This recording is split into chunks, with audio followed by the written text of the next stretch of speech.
The rocky path they were following twisted and turned back on itself several times as Jesus and his party hiked up the slope toward the tiny village of Bethany. Now Bethany lies just to the east of the Mount of Olives. Jerusalem lies just to the west side of the Mount of Olives.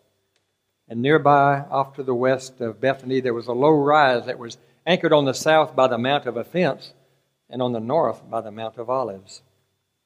Not far beyond that rise, less than 3 miles from where Jesus now stood, lay his final destination, Jerusalem. At last, the village of Bethany came into view. Jesus stopped, and those with him stopped. He took a long look in the direction of the rise to the west of Bethany. The expression on his face was an odd mixture of determination and excitement and anxiety. It was obvious that he wanted to be there, beyond the ridge in Jerusalem. He gazed in that direction for a long while. Then he turned his gaze back toward Bethany and walked on. Now he could see the home of his good friend Lazarus. It was a welcome sight after a long and a tiring journey. And as he watched that house, he saw 3 figures come running out of the house and down the road toward him.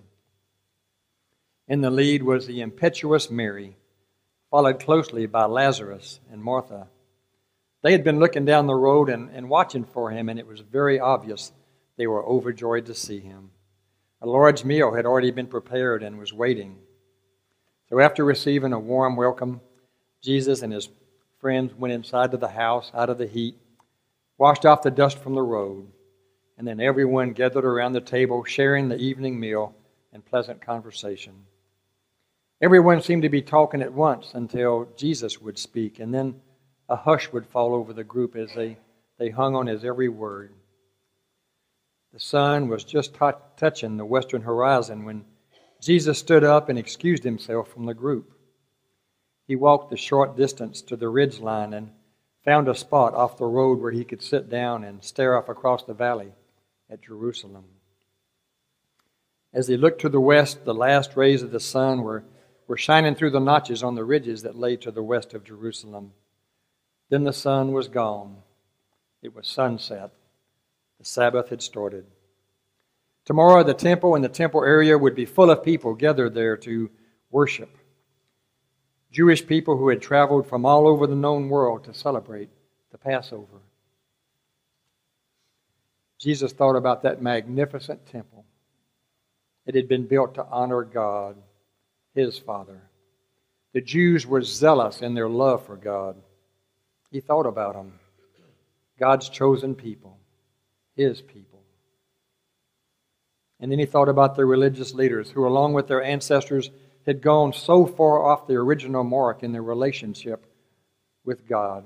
They had twisted and changed the religion so much to make it serve the needs of the priests and the elders of the faith instead of serving God and their fellow human beings. My ministry here on earth will change that forever, Jesus thought. And then his thoughts turned to that terrible fate that awaited not only for him, but for Jerusalem and its inhabitants. For you see, Jerusalem would be burned and sacked, and the temple would be totally destroyed just 37 years after Jesus' death. If only they would have realized who I am, that I am the long-awaited Messiah and the Son of God, and that all God requires of his people is to love him and to obey him and to love each other. It's so simple and so easy to understand and to do, his thoughts continued, and so very tragic that they do not comprehend or believe. The stars were coming out now, one by one, against the deep black of space. It was a good time and a good place for prayer, and Jesus did just that long into the night. Later on, as Jesus lay in bed, it must have been hard not to think about the excitement the next few days would bring. The short journey he would make to Jerusalem to celebrate the Passover would not take long, and he was anxious to be there. It must have been hard not to think about what lay ahead of him at the week's end. It's human nature not to dwell on unpleasant things that we know will happen in the future. We put off thinking about them until the last minute. I know when I have a dental appointment, I put off thinking about that until the last minute. And even when I'm there, I put off thinking about the dreaded dentist drill by trying to concentrate on that 3-year-old issue of Golf's Digest.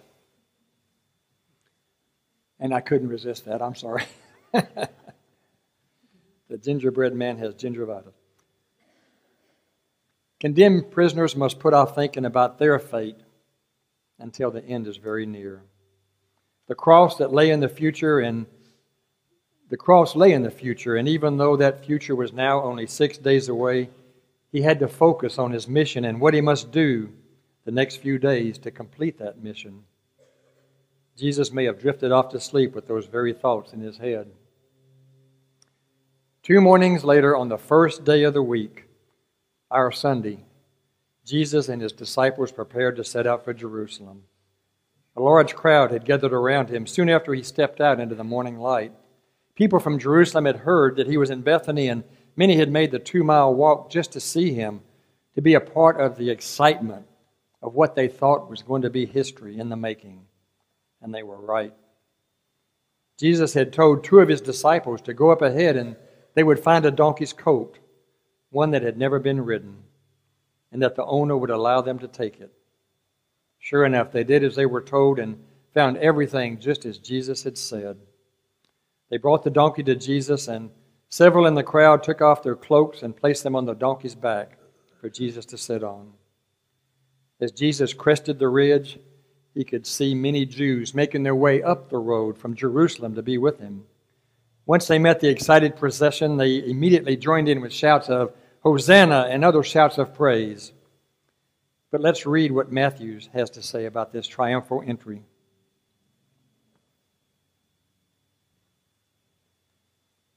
As they approached Jerusalem and came to Bethpage on the Mount of Olives, Jesus sent 2 disciples, saying to them, "Go to the village ahead of you, and at once you will find a donkey tied there with her coat by her.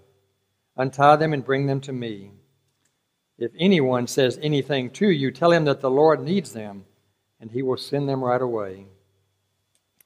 This took place to fulfill what was spoken through the prophet. "Say to the daughter of Zion, see, your king comes to you, gentle and riding on a donkey, on a coat, the foal of a donkey." The disciples went and did as Jesus had instructed them. They brought the donkey and the coat and placed their cloaks on them, and Jesus sat on them. A very large crowd spread their cloaks on the road, while others cut branches from the trees and spread them on the road. The crowds that went ahead of him and those that followed shouted, "Hosanna to the Son of David! Blessed is he who comes in the name of the Lord! Hosanna in the highest!" When Jesus entered Jerusalem, the whole city was stirred and asked, "Who is this?" The crowds answered, "This is Jesus, the prophet from Nazareth in Galilee."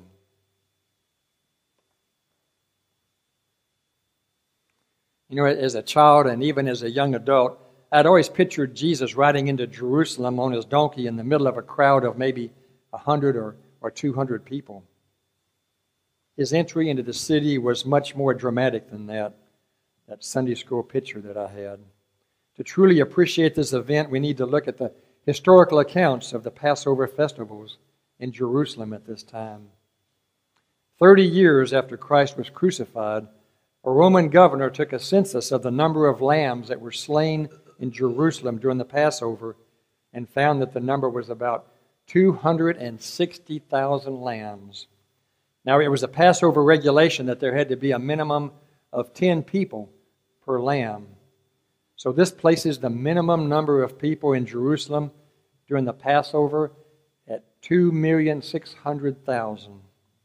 Jews came from all over the known world to partake in this, the greatest of all the Israel's feasts.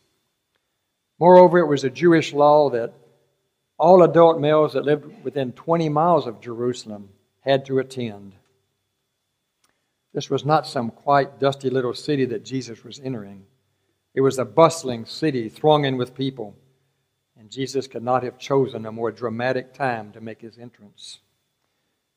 As for the crowds around him, Well, they numbered much more than a couple of hundred.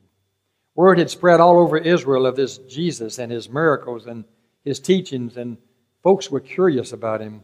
They had heard people all over Jerusalem speaking of Jesus, and when word spread into that city from neighboring Bethany that Jesus was on his way, it was like lighting a match to dry kindling. Despite not having television or radios or cell phones, word spread like wildfire. Hey, folks had nothing else to do for excitement, and this was exciting. Out-of-town Jews picked up on the stories they heard, the gossip and the rumors that filled the streets, and they were filled with curiosity themselves. And now word spread throughout Jerusalem that Jesus, this Jesus that everyone is talking about, is on his way into the city. Huge crowds surged out from Jerusalem to meet him. And they ran into the huge crowds that were ahead of Jesus coming towards Jerusalem, and the crowds that were behind. And it was like two mighty tides sweeping into each other. The number had to be in the tens of thousands. The stories of Jesus' miracles that were told and retold had filled the Jews with the expectation that this was at last the long-awaited Messiah, the Holy One, who would finally restore Israel to its former glory. It was a very public, a very open arrival in broad daylight that Jesus made. It was an unbelievable act of bravery on his part. For you see, Jesus was a wanted man. There was a price on his head. Plots had been made to kill him. The Pharisees and priests were out to kill him, and they made no bones about it. Now, common sense would have suggested a more prudent, less public arrival. Yet Jesus was not about to slink into the city in the dark of the night and hide out during the day. This was in-your-face bravery. Jesus knew he must die, and he was going to do it as the Son of God. It would be on his terms. Try to imagine how Jesus must have felt that day. Stretched out in front of him and trailing out all around him and behind him were throngs of people enthusiastically shouting praise to God and praise to him. He was a fulfillment of the ancient prophecies. He is the Son of God. And at long last, many recognize that fact.